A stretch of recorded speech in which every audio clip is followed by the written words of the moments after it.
So, okay guys, ito another day, another vlog tayo. So, yun, habang nagbabantay tayo ng tindahan, yan, may nag-chat. May nagpapaservice na naman po sa ating tricycle. So, yan, dali-dali na akong umalis.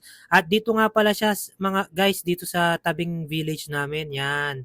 Kita nyo naman, nandito na ako sa kabilang village sa amin. At ayun, boom, nandito na tayo. Sabi ko kay sir, video ko siya, nagbablog lang ako. Then, after nga nun yan, pag-uwi, alam nyo naman, dahil namili nga tayo sa grocery, ayan, inaayos ko na yung mga pinamili natin. Kita nyo naman, tuloy-tuloy lang tayo, mga sir, mga ma'am, at mga kasari, huwag po tayong hihinto. Yan, actually, napakainit dyan guys, pero syempre, dahil nga own business natin yan, kailangan nating mag-work hard.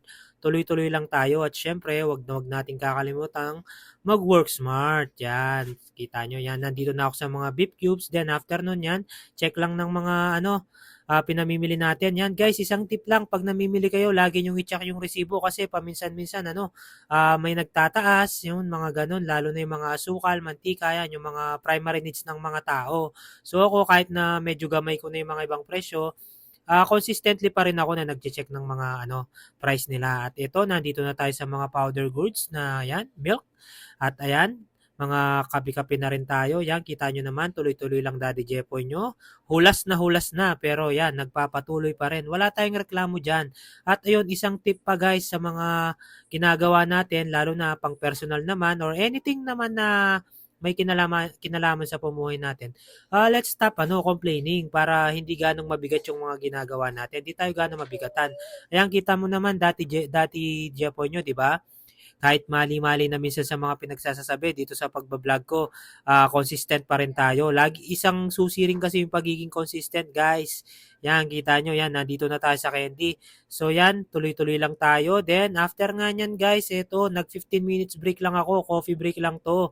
After nyan, syempre, yan, para agad na tayo matapos, ituloy na natin para tuloy-tuloy na to. Yan, medyo inabutan na ako ng gabi dito. Yan, nakabukas na yung ilaw pero smile-smile pa rin Daddy Jepoy nyo.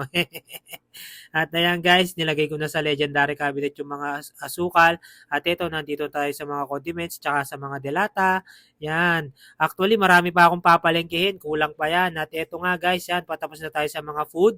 Ito, last 2 boxes na to guys. Sagad-sagad na to pero okay lang. After nito, may naghihintay na award sa akin, yung napakasarap na pagligo. Grabe, my body can't wait. Ayan, yan, sinabit ko lang yung mga Fabcon, yan, kita nyo.